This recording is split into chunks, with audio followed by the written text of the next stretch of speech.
코로나에 이어 2차 미중 무역전쟁까지 금융시장은 다시 강한 떡락을 맛보게 될까? 앞으로의 그 미래는 어떨지 이야기를 해보겠습니다. 영상을 보시기 전에 구독하기는 공짜, 좋아요는 즐거운 마음으로, 알람 설정은 필수.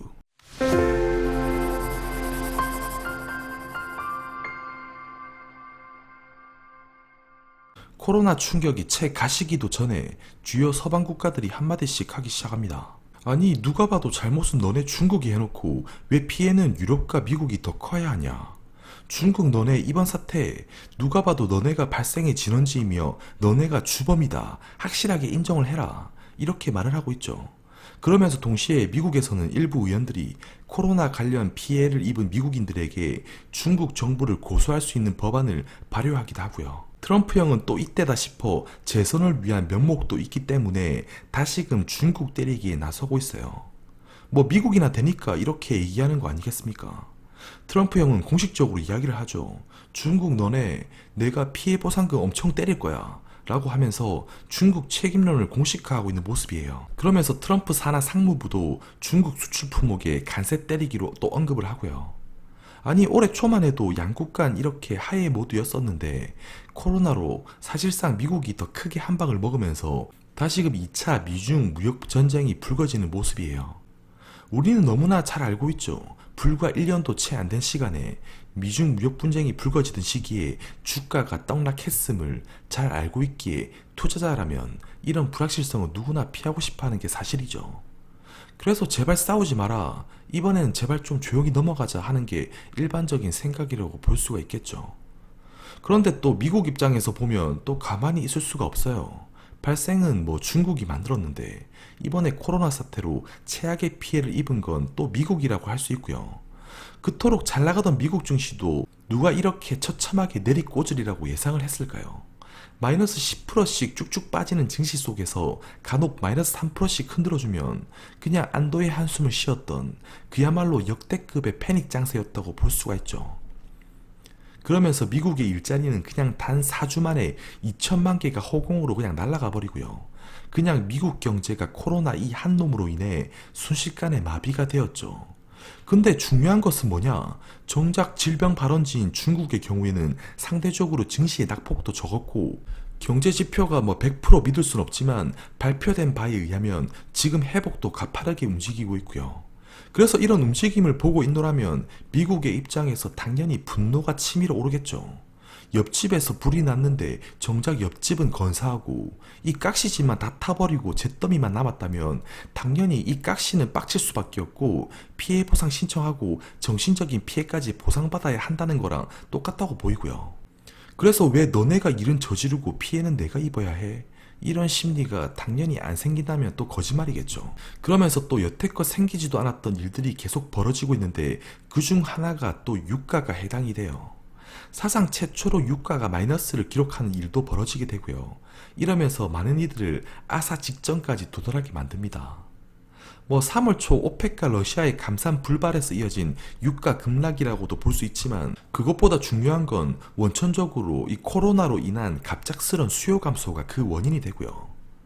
그럼 유가가 떡락하면 누가 가장 피해를 많이 입는가? 그건 당연히 또 기름을 많이 뽑아내는 나라가 해당이 되겠죠. 그중 당연히 이 미국이 메인으로 자리를 잡게 되고요. 그래서 유가가 떡락하면 피해를 많이 입는 국가는 또 미국이 돼요. 그래서 이 정도까지 미국에게 피해 입힌 걸 보면 중국 이놈들 이거 작정하고 코로나 품은 것 아닌지 의심이 듭니다. 뭐 뇌피셜이니 이런 이야기는 길게 하면 안 되겠죠. 이 정도만 하고요. 아무튼 뭐 걷잡을 수 없이 커진 유가 떡락은 또 미국 에너지 기업들의 신용 위험도를 높이면서 하이힐드 스프레드의 급등을 초래하게 되고요.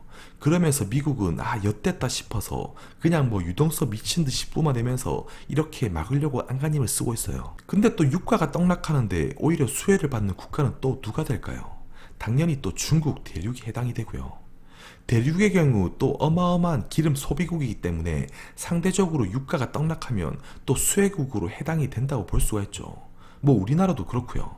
그래서 의도적이었던 간에 아니었던 간에 메이드 인 차이나산 코로나는 그 위력이 상당히 막강했다라고 볼 수가 있겠죠. 아무튼 이랬던 저랬던 상남자 트럼프가 다시 중국에 잽을 날리기 시작합니다.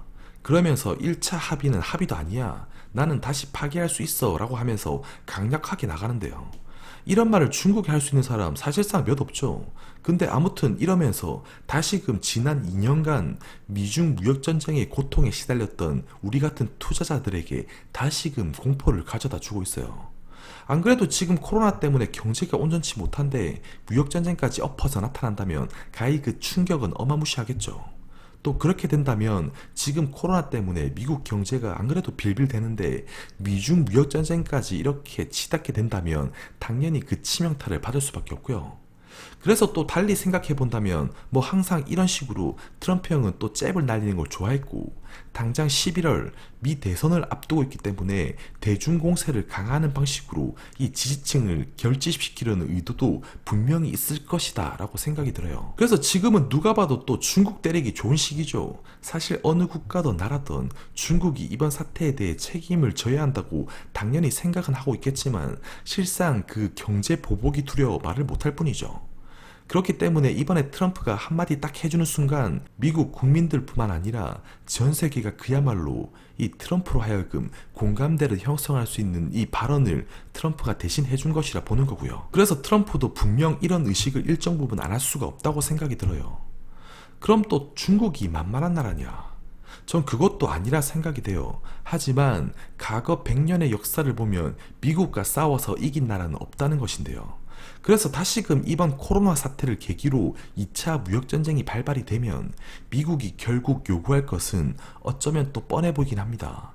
결국 1차 합의 때 했었던 약속들을 빨리 이행을 해라. 그리고 미국 제품의 수입을 확대해라. 그리고 뭐 위아나 저라 조작하지 마라. 그리고 뭐 지적재산권 보호해라. 그리고 뭐 기술 이전 금지 뭐 이런 거 했던 소리 또 할 거고요. 그리고 또 있죠. 금융시장을 개방해라.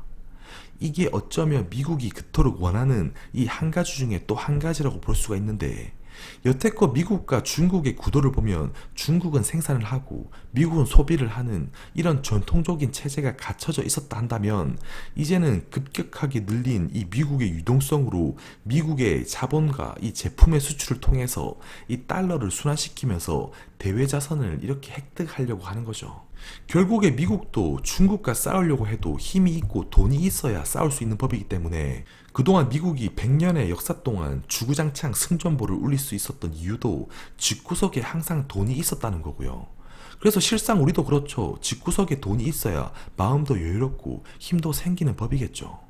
그래서 미국이 두려워하는 건 중국의 경제 덩치가 자꾸 커지지 않을까, 이대로 냅둬도 괜찮을까. 그래서 결국 중국의 명목 GDP가 미국을 넘어서는 것을 미국은 극도로 두려워할 것이기 때문에 결국 중국을 잠재우기 위해서 미국이 필요한 건 이 단연 중국의 시장 개방이 될 수 있다는 거고요. 그렇다면 왜 중국의 시장 개방이 필요하냐? 시장 개방을 통해서 가져갈 수 있는 것은 결국 중국 내 이 달러의 자본 침투죠. 이때 달러의 막강한 힘이 벌어지는 겁니다. 중국의 시장 개방만 이루어지면 미국은 자연스럽게 민간 기업들의 투자를 독려할 것이고 그러면 또 자연스럽게 달러가 중국 본토에 내리꽂게 될 것이며 또 이렇게 되면 또 미국은 자연스럽게 경기 회복을 지속하게 되고 대외 자산을 획득하면서 미국은 덩치가 또 커지게 되고 이러면서 중국을 실질적인 통제권에 두려고 하는 거죠. 안 그래도 이번 코로나 사태로 막대하게 달러를 찍어냈는데 그 달러가 중국 본토에 침투되게 되면 결국 이 마음대로 주물럭주물럭 할 수 있게 되는 거고요. 그리고 반면에 또 중국의 경우에도 성장을 하려면 결국에 자국 내에서 스스로 조달해서 성장하기에는 또 한계가 있을 수밖에 없기 때문에 그래서 결국 중국도 시간의 문제일 뿐 서서히 개방 조짐이 나타날 수밖에 없다고 생각을 해요. 그런데 뭐 아직 그 개방 강도가 매우 약하죠. 이미 미중 무역 1차 합의에서 도출된 것이 금융 서비스 부문에 대해 중국은 은행, 보험, 증권 산업에서 미국의 투자 제한을 제거하고 규제를 줄이겠다는 것인데 뭐 실상으로 잘 이행되지는 않는 모습이에요. 그러니까 전형적으로 이 앞에서는 한다고 해놓고 뒤에서 좀 뒤통수 치는 모습이고요. 그래서 실상 미국이 요구는 하지만 또 실상으로 보면 중국은 안 하려고 하고 있죠. 그렇다면 왜 중국은 시장 개방을 안 하려고 할까? 일단 시진핑은 이런 시장 개방을 두려워한다고 볼 수 있는데 과거 한국이나 일본이나 대만이나 시장 개방을 하고 난 이후에 나름 민주적인 성향으로 나아갔던 걸 이 시진핑도 이미 알고 있기 때문에 혹시나 모를 이런 리스크를 낮추고 싶어 할 거고요. 뭐 꼭 그렇게 된다는 것은 아니지만 은근 이 쿠데타를 두려워할 수도 있다고 보이네요. 그리고 아무래도 중국 사람들마저도 돈이 많아지고 부유해지고 그리고 듣고 아는 게 많아진다면 이제는 정치적으로도 이거 공산당은 이거 아니구나. 우리 지금까지 완전 십창으로 살았었구나 하고 느낄 거고요. 그러면서 자연스럽게 시진핑으로부터 벗어나 더 자유를 더 원할 것이고요. 그래서 여태껏 중국의 행보를 보면 맨날 하는 게 자본 개방 이런 거 꺼리고 위안에 약세시켜가지고 인위적으로 수출 경쟁력 올리려 하고 정책 내세워서 인민들 구워 삶아가지고 일자리 창출하고 이랬다면 오히려 이번 코로나 사태가 중국 수수료의 자멸을 막기 위해서라도 소비 확대는 물론이고 선택적인 개방을 하는 쪽으로 서서히 몰고 가게 되지 않을까 생각이 되고요. 하지만 이런 시기는 언제일지 예측이 안 되죠. 그래서 단기적으로 보면 또 트럼프 형이 제재를 강화하면서 다시금 강도 높게 중국에 대한 경제 압력을 가할 가능성이 충분히 있다고 보여요. 그러면 금융시장은 여전히 이 불확실성을 느끼는 것을 가장 싫어하기 때문에 이렇게 티격태격할 때 또 주가가 한번 철렁일 수는 있다고 생각이 들고요.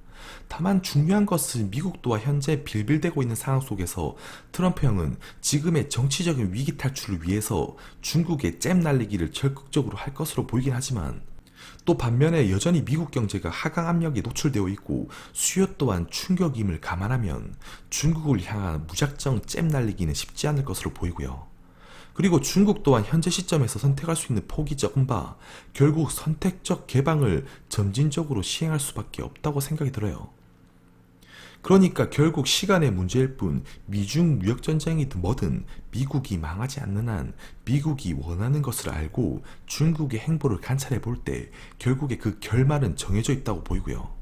그래서 아주 아이러니하게도 이번 코로나 사태가 이런 방향의 속도를 더 올려줄 수 있는 기회가 될 수 있다고도 생각이 드네요. 오늘 준비된 영상은 여기까지입니다. 오늘 영상도 유익하셨다면 구독하기, 좋아요, 알람 설정 한번 해주시고요. 다음 시간에 뵙도록 할게요. 감사합니다.